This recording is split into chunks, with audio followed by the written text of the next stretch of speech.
ओम नमो भगवते वासुदेवाय। हरे कृष्णा।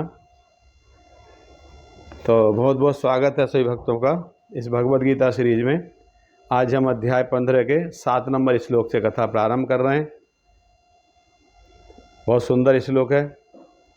भगवान यहाँ कृष्ण अपने सखा अर्जुन को बता रहे हैं, मामेवंसो जीवलोके जीवभूत सनातन मन है सष्टानि इंद्रियाणि प्रकृति स्थानी करसति।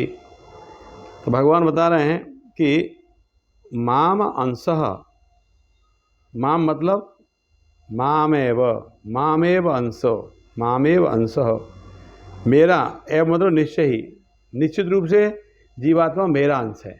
ये भगवान कह रहे हैं। इस बद्ध जगत में सारे जीव मेरे शाश्वत अंश हैं।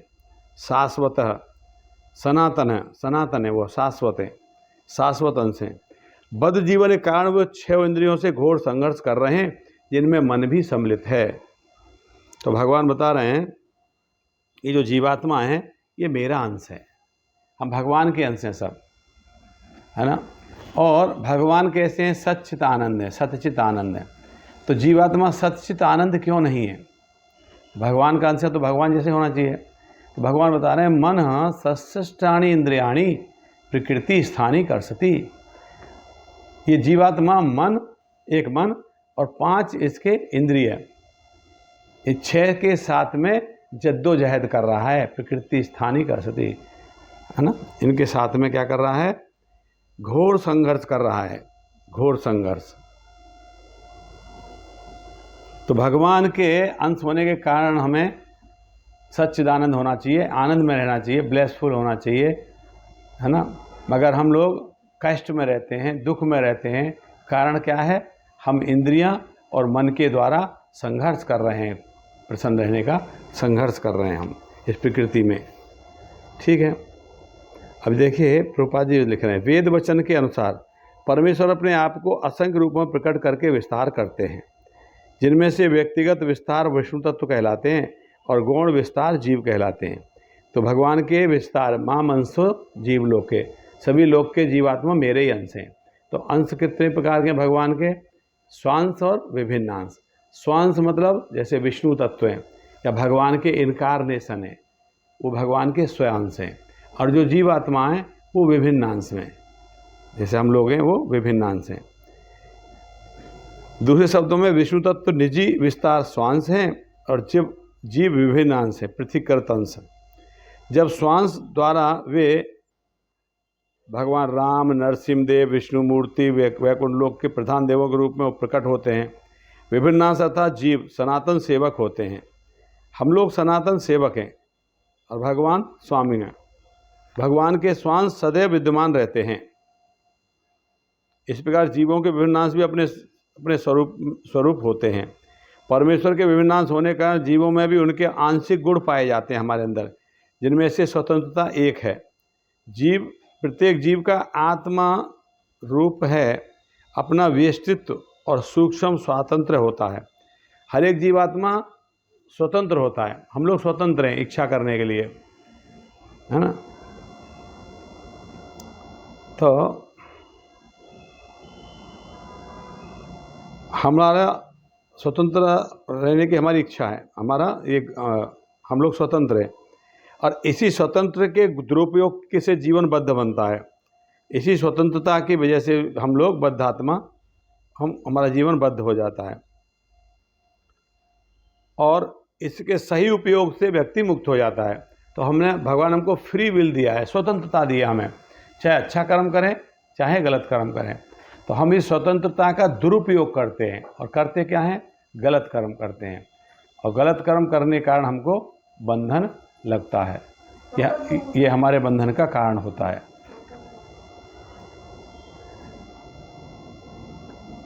ये हमारे बंधन का कारण होता है।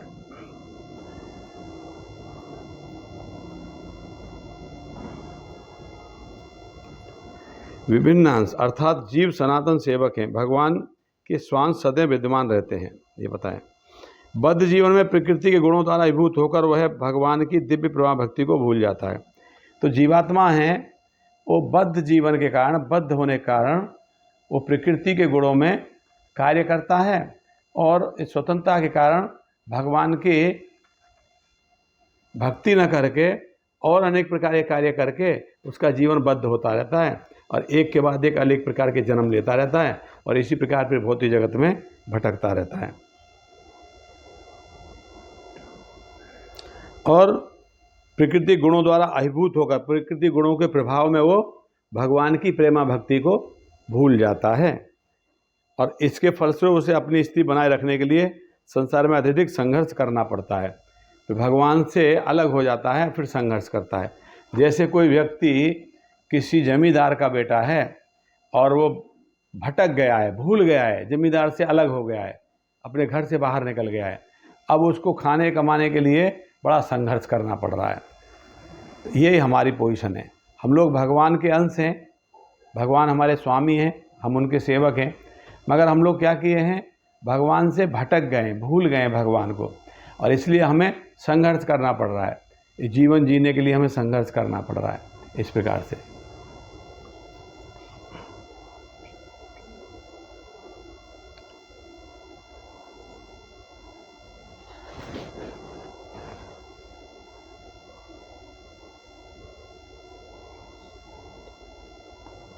फिर आगे भगवान कहते हैं आगे कि रूपा जी लिख रहे हैं कि जो करसती है संघर्ष करना शब्द अत्यंत सार्थक और है। तो हम लोग संघर्ष कर रहे हैं। कैसे संघर्ष कर रहे हैं? रूपा जी ने केवल मनुष्य तथा कुत्ते बिल्ली जैसे जीव अपितु इस भौतिक जगत के बड़े से बड़े नियंता यथा ब्रह्मा शिव विष्णु तक परमेश्वर के अंश हैं। ये सभी सनातन अभिव्यक्तियां हैं, क्षणिक नहीं है, सनातन हमेशा। और करसती शब्द का विशेष महत्व है यहाँ पे। क्या है? बद्ध जी मानो लोहे की श्रृंखलाओं से बंधा हो और मिथ्या अंधकार से बंधा रहता है। जीवात्मा जैसे कोई लोहे की जंजीरों में जकड़ा हो, ऐसे जकड़ा रहता है जीवात्मा। और मन मुख्य कारण है। इस बंधन का मुख्य कारण क्या है? मन, जो इस भवसागर की ओर धकेलता रहता है। हमारा मन ही हमको भवसागर में डालता है, मन ही हमसे गलत कार्य कराता है। जब मन सतोगुण में रहता है तो उसके कार्यकलाप अच्छे होते हैं, जब रजोगुण में रहता है तो कार्यकलाप कष्टकारक होते हैं, और जब वह तमोगुण में होता है तो जीवन की निम्न योनियों में चला जाता है। ये मन के ऊपर ही है हमारे। तो हम क्यों संघर्ष कर रहे हैं? मन हमारा साथ में, 5 इंद्रियां और छठा मन, उसके द्वारा हम संघर्ष कर रहे हैं। जब मन सतोगुणी होता है तो हम अच्छे कार्यकलाप करते हैं, रजोगुणी होता है तो कष्टकारक कार्यकलाप करते हैं, और तमोगुणी होता है तो निम्न योनियों में चले जाते हैं हम लोग इस प्रकार से। तो प्रभुपाद जी आगे लिख रहे हैं, यहाँ यह बताया गया है कि जब जीव अपने इस भौतिक शरीर को त्यागता है और आध्यात्मिक जगत में प्रवेश करता है तो उसे पुनः आध्यात्मिक शरीर प्राप्त होता है जिसमें भगवान का साक्षात्कार कर सकता है। तो जब व्यक्ति भगवान के धाम में जाता है तब ये भौतिक शरीर वहाँ नहीं रहता, ये शरीर तो यहीं छूट जाता है, उसको एक और आध्यात्मिक शरीर प्राप्त होता है। उस आध्यात्मिक शरीर से ही भगवान को देख पाता है फिर वो, इस प्रकार से। रूपा देख रहे हैं माम अंश, ये शब्द बहुत सार्थक है। माम एव अंश, मेरा ही अंश है। भगवान कह रहे हैं जीवात्मा मेरा ही अंश है, जिसका अर्थ है भगवान के अंश। भगवान का अंश ऐसा नहीं होता कि जैसे किसी पदार्थ का टूटा हुआ अंश हो। हम द्वितीय अध्याय में देख चुके हैं कि आत्मा खंड नहीं किया जा सकता। यह अंश ऐसा नहीं है भगवान में से निकाल के एक टुकड़ा हो, नहीं, ये पदार्थ की भांति नहीं है जिसे चाहो तो इसके कितने ही खंड कर दो, उन्हें पुनः जोड़ दो। ऐसी विचारधारा यहाँ पर लागू नहीं होती। कि सनातन शब्द का प्रयोग हुआ है। सनातन का मतलब है विभिन्नांश सनातन हैं। ये जो जीवात्मा है ये सनातन हमेशा रहने वाले हैं, इस प्रकार से। तो बहुत सुंदर श्लोक है ये। भगवान इसमें कह रहे हैं जीवात्मा मेरा ही अंश है, मैं सच्चिदानंद हूँ। आत्मा का स्वभाव भी सच्चिदानंद है, मगर वो आत्मा क्यों आनंद में नहीं रहता? क्योंकि वो इंद्रियों के द्वारा और मन के द्वारा इस प्रकृति के साथ संघर्षरत रहता है। स्वामित्व, प्रकृति के ऊपर स्वामित्व दिखाने के लिए संघर्ष करता रहता है, इस प्रकार से। फिर 8वां श्लोक, शरीरम यादवाप्नोति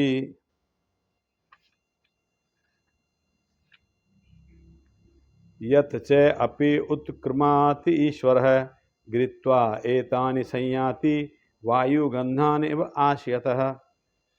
अब भगवान बता रहे हैं इस संसार में जीव अपनी देहात्म बुद्धि को एक शरीर से दूसरे में उसी तरह लेकर जाता है जिस तरह वायु सुगंधि को लेकर जाती है।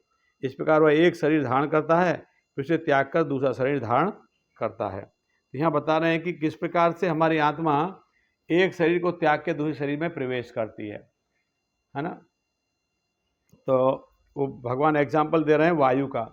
वायु जैसे सुगंधि को लेके जाती है, एक जगह से दूसरी जगह सुगंधि को लेके जाती है। कोई कह सकता है हमको आत्मा दिखती नहीं है, तो आत्मा हमने हमारी जो सुकृति है, हमारी जो मेंटल स्टेटस है, जो हमारी मन स्थिति है, जैसा हमारा चेतना है, उस चेतना जो हमने अर्जित की है इस जन्म में, उस चेतना को ये आत्मा ये शरीर में से दूसरे शरीर में लेके चला जाएगा। जैसे आप देखते हो कि छोटे छोटे बच्चे बचपन में ही भक्ति करना प्रारंभ कर देते हैं, क्योंकि पूर्व जन्म में वो भक्ति करके आए होते हैं। तो वो जन्म की चेतना उनकी आत्मा लेके आई है साथ में। कोई कह सकता है दिखता तो नहीं है, चेतना कैसे लेके जा रही है, आत्मा कैसे चेतना को लेके जा रही है।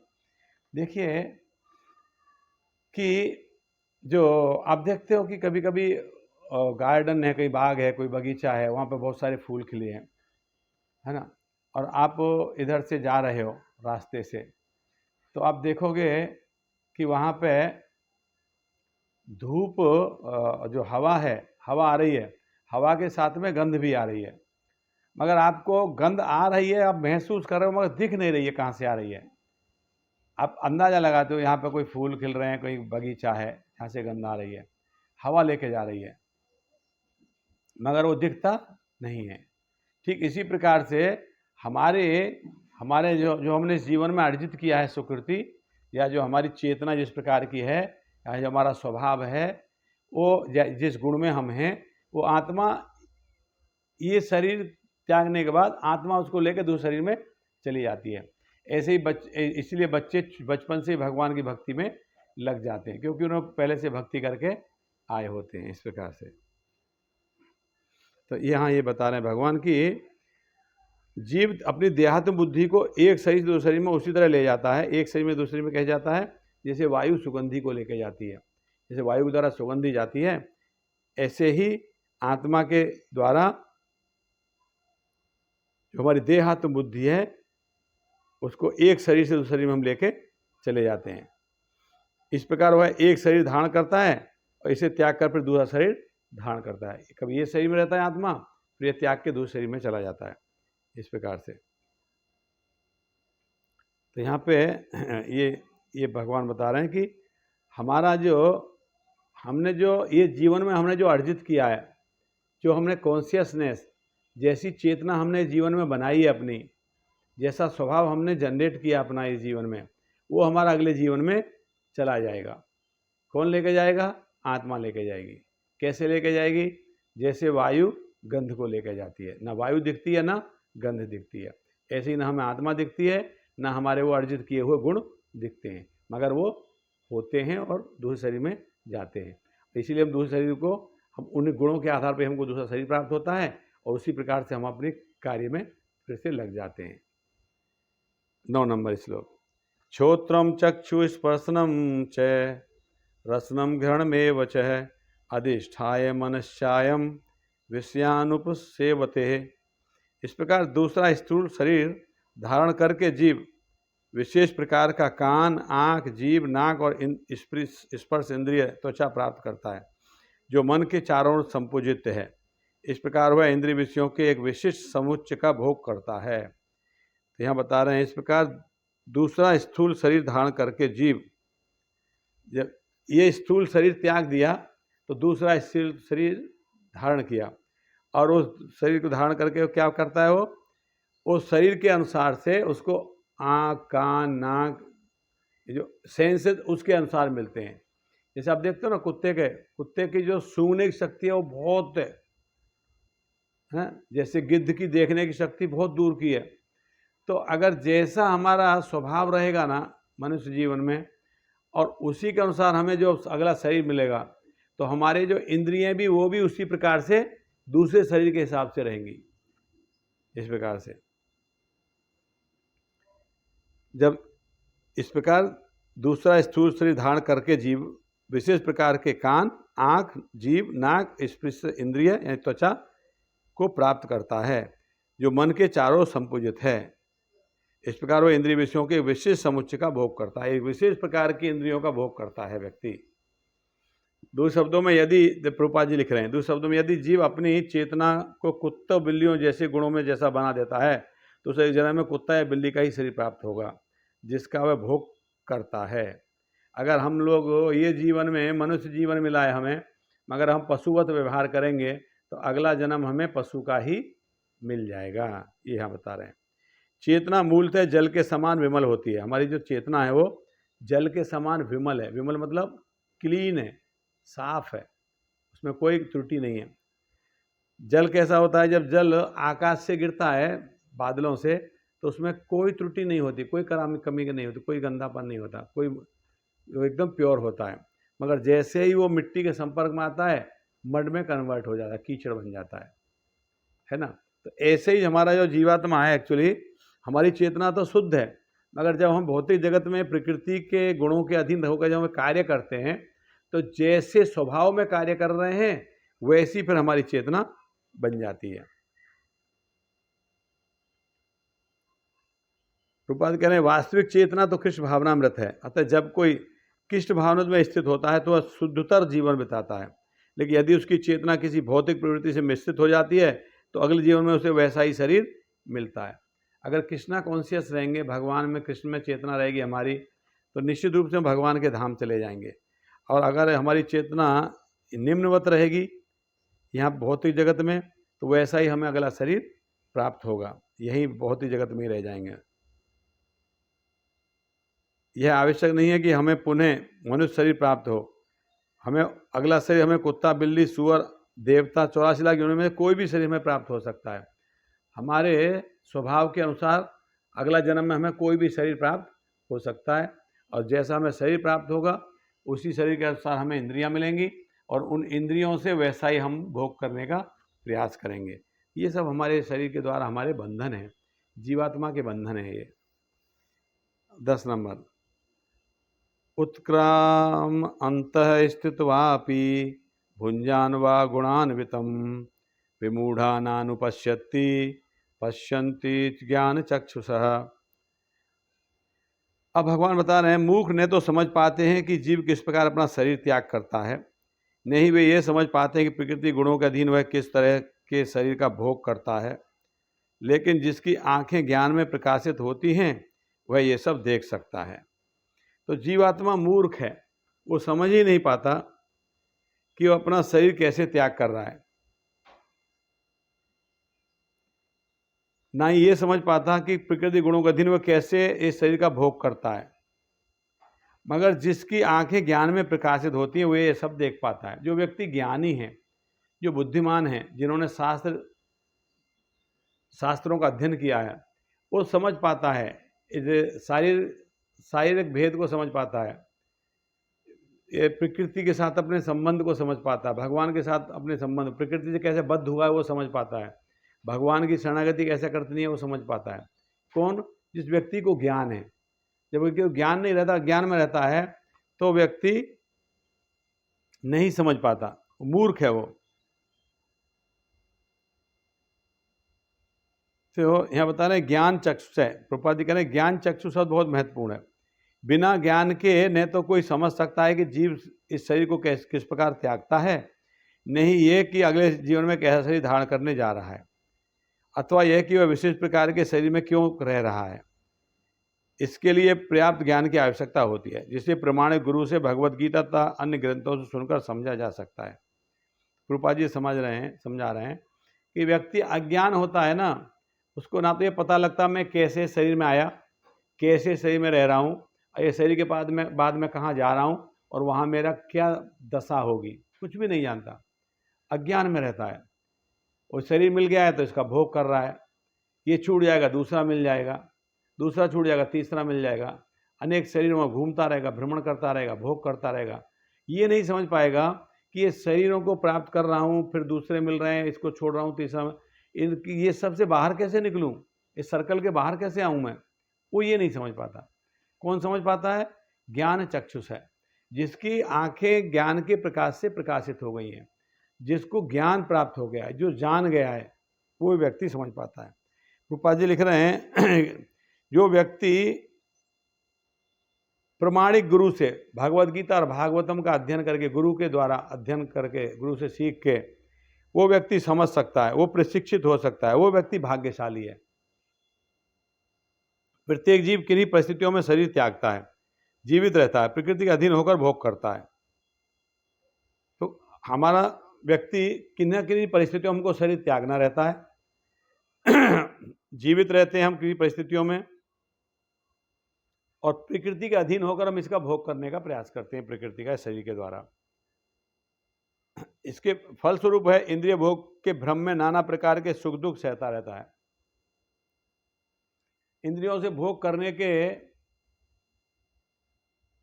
लिए हम अनेक प्रकार के सुख और दुख उठाते, कभी सुख कभी दुख, कभी सुख कभी दुख, इनको सहते रहते हैं। ऐसे व्यक्ति जो काम तथा इच्छा के कारण निरंतर मूर्ख बने रहते हैं, अपने शरीर परिवर्तन तथा विशेष शरीर में अपने वास को समझने की सारी शक्ति खो बैठते हैं। जीवात्मा काम तथा इच्छा के कारण निरंतर मूर्ख बना रहता है, डिजायर के कारण हमेशा रजोगुण में रहने से, प्रकृति के गुणों में रहने से मूर्ख बना रहता है, और अपने शरीर का त्याग करके अलग अलग प्रकार का, अपनी इच्छाओं के अनुसार अलग प्रकार का शरीर वापस प्राप्त करता है। फिर दूसरे शरीर में, वो शरीर में अलग इच्छाएं करेगा तो वैसा शरीर फिर प्राप्त करेगा, यानी उन्हीं इच्छाओं के द्वारा उसको अनेक प्रकार के शरीर प्राप्त होते रहते हैं। फिर पूर्वाधिक जिनको आध्यात्मिक ज्ञान प्राप्त हो गया है कि आत्मा शरीर से भिन्न है, ये अपना शरीर बदलकर विभिन्न प्रकार से भोगता है, ऐसे ज्ञान से युक्त व्यक्ति समझ सकता है कि संसार में बद्धजीव किस प्रकार कष्ट भोग रहे हैं। जो व्यक्ति गुरु के शरणागत हो जाते हैं या ग्रंथों का अध्ययन करते हैं, उन्हें ज्ञान हो जाता है कि व्यक्ति किस प्रकार से इस भौतिक जगत में कष्ट उठा रहा है। ऐसे ज्ञान से युक्त व्यक्ति समझ सकता है कि संसार में बद्धजीव किस प्रकार कष्ट भोग रहे हैं। अतएव जो लोग कृष्ण भावनामृत में अत्यधिक आगे बढ़े हुए हैं, वे इस ज्ञान को सामान्य लोगों तक पहुंचाने में प्रयत्नशील रहते हैं, और क्योंकि उनका बद्ध जीवन अत्यंत कष्टप्रद रहता है, उन्हें इसमें से निकलकर कृष्ण भक्त होकर आध्यात्मिक लोक में जाने के लिए अपने को मुक्त करना चाहिए। प्रभुपाद जी बता रहे हैं। तो जो व्यक्ति बुद्धिमान हैं, जिन्होंने ज्ञान अर्जित किया है, वो अपना भी जीवन धन्य करते हैं और दूसरे लोगों को भी शिक्षा देकर उनको भी इस कष्ट में, भौतिक जीवन से बाहर निकालने का प्रयास करते हैं। ये साधु का स्वभाव है। साधु का स्वभाव भी होता है, साधु का मतलब ये जो दूसरों के दुखों में दुखी हो जाता है, वो साधु है। तो जीवात्मा सब दुखी है, मगर वो फिर भी उसको पता नहीं चल रहा है कि मैं दुखी हूँ। जो साधु है वो जानता है कि ये दुखी है, साधु उसको प्रचार करके उसको भक्त बनाने का प्रयास करता है। एक बार ऐसी कथा आती है कि एक साधु पुरुष जा रहे थे, और वहाँ से जहाँ से निकल रहे थे, वहाँ पे एक स्कॉर्पियो बोलते हैं क्या, बिच्छू जा रहा था। बिच्छू तेज जाने की वजह से कीचड़ में, पानी में उल्टा हो गया। कीचड़ के पानी में क्रॉस करते समय उसमें पानी में उल्टा हो गया तो तड़प रहा था, चल नहीं रहा था, तड़प रहा था, ऐसे ऐसे ऐसे पैर हिला रहा था। तो साधु ने देखा कि कष्ट में है ये, उसने क्या किया, उसको पकड़ के बाहर निकालने के लिए उसको ऐसे पकड़ा। बिच्छू ने उसको तुरंत डंक मार दिया, काट लिया उसको, अपना डंक मार दिया। उसको बहुत पेन हुआ, उसने छोड़ दिया तो फिर पानी में गिर गया। तो देखा साधु वापस वो तड़प रहा है, फिर उसको उठाने का प्रयास किया, उसने फिर डंक मार दिया। तब एक व्यक्ति कहने लगा, आप कैसे आदमी हो, क्यों उसको उठा रहे हो बार बार, आपको काट रहा है, वो देख नहीं रहे हो, अब वो कष्ट नहीं हो रहा क्या? बोले कष्ट तो हो रहा है, फिर उसे क्यों बार बार उठा रहे हो? बोले एक्चुअली वो कष्ट में है, बिच्छू कष्ट में तड़प रहा है, पानी में उल्टा गिर गया है। तो बोले तुम उसको क्यों बचा रहे हो? वो तुमको तो काट रहा है, बदले में तुमको कष्ट दे रहा है। तो बोले वो उसके स्वभाव से कार्य कर रहा है, मैं मेरे स्वभाव से कार्य कर रहा हूँ। साधु का स्वभाव है कष्ट में कोई है तो उसको रक्षा करना, और बिच्छू का स्वभाव है डंक मारना, तो अपने स्वभाव से कार्य कर रहा है। तो साधु का मतलब ही है पहले अपना कल्याण करे, अपना उद्धार करे, फिर सबका उद्धार करे, है ना। क्षेत्र महाप्रभु कहते हैं हमारे अज्ञाय गुरु हो तारा यही देश, जा रहे देखो तारे कहो कृष्ण उपदेश। जो मिलता है भगवान कृष्ण के बारे में बताओ उसको, अपना भी उद्धार करो और सबका उद्धार करो। फिर 11 नंबर श्लोक में भगवान कहते हैं आत्म साक्षात्कार को प्राप्त प्रयत्नशील योगीजन ये सब स्पष्ट रूप से देख सकते हैं, लेकिन जिनके मन विकसित नहीं हैं और जो आत्म साक्षात्कार को प्राप्त नहीं हैं वो प्रयत्न करके भी ये देख नहीं पाते कि क्या हो रहा है। तो भगवान यह बता रहे हैं जो व्यक्ति आत्म साक्षात्कार को प्राप्त हैं, जिनको मालूम है कि मैं ये शरीर नहीं हूँ, मैं आत्मा हूँ, भगवान के साथ मेरा क्या संबंध है, जो इस चीज़ से ज्ञान से अवगत हैं, ऐसे व्यक्ति ये स्पष्ट रूप से देख सकते हैं कि क्या चल रहा है। ये सब स्पष्ट रूप से जान पाते हैं कि किस प्रकार से शरीर आत्मा एक शरीर से दूसरे शरीर में जा रहा है, किस प्रकार से आत्मा को शरीर प्राप्त हो रहे हैं, किस प्रकार से आत्मा इन शरीरों में कष्ट उठा रहा है। वो कौन जानता है? जो आत्म साक्षात्कार कर लिया जिस व्यक्ति ने, वो जानता है। मगर जिनके मन विकसित नहीं है, जो आत्म साक्षात्कार नहीं कर पाए हैं, वे प्रयत्न करके भी ये नहीं समझ पाते कि क्या हो रहा है। उनका पूरा जीवन इसी इल्यूजन में निकल जाता है, पूरा जीवन चला जाता है व्यक्ति का। व्यक्ति धन कमाते कमाते कमाते कमाते लास्ट में चले जाते हैं अंत में, मेरे घर की पोजीशन बड़ी कर दूं, मेरे परिवार को बड़ा ऊंचा बना दूं, समाज में इनका नाम हो जाए, बड़ा धनवान बन जाऊं, ये सब करते करते पूरा जीवन उनका खत्म हो जाता है। पूरा जीवन भागते रहते हैं, कष्ट उठाते रहते हैं, समझ ही नहीं पाते कि मनुष्य का शरीर मुझे किस लिए प्राप्त हुआ है। प्रभुपाद जी यहाँ बता रहे हैं कि जो व्यक्ति आत्म साक्षात्कार को प्राप्त हो गया है, जो व्यक्ति जान गया है कि मैं ये शरीर नहीं हूँ, आत्मा हूँ, मैं भगवान का अंश हूँ, मैं भगवान का सेवक हूँ, भगवान मेरे स्वामी हैं, ये सब इन चीज़ों को जान गया है, ऐसा व्यक्ति ही उसको योगी कहा है। वो योगी है। ऐसा योगी जन स्पष्ट रूप से देख सकता है, वो सही से देख सकता है कि सही क्या है, गलत क्या है, करना क्या चाहिए और मैं कर क्या रहा हूँ, मेरे जीवन का उद्देश्य क्या होना चाहिए और मैंने अभी उद्देश्य बना क्या रखा है, वो सब चीज़ों को जान जाता है। मगर जो व्यक्ति आत्म साक्षात्कार को प्राप्त नहीं हुआ है, जो व्यक्ति इल्यूजन में है, जो व्यक्ति भौतिक जगत के बंधन में है, ऐसा व्यक्ति नहीं समझ पाता कि मैं कौन हूँ, मेरा क्या संबंध है परमात्मा के साथ, मेरा क्या उद्देश्य है शरीर में, ये शरीर मैंने क्यों धारण किया है, आगे मैं क्या शरीर धारण करने जा रहा हूँ, कुछ भी नहीं देख पाता, कुछ भी नहीं समझ पाता। ऐसे ही जीवन पूरा भाग भाग के निकाल देता है, अंत में चला जाता है, अगले जीवन में फिर वहीं से शुरुआत कर देता है। तो ये भगवान यहाँ पर समझा रहे हैं, जो व्यक्ति आत्म साक्षात्कार को प्राप्त नहीं है, वो जान के भी नहीं समझ पाते कि आत्मा कैसे कष्ट उठा रहा है। तो आज हमने 11 नंबर अध्याय 15 नंबर अध्याय 11 नंबर श्लोक तक चर्चा किया। 12 नंबर श्लोक से अगली क्लास में चर्चा करेंगे। हरे कृष्णा। श्रील प्रभुपाद की जय। नित्य गौर प्रेमानंद।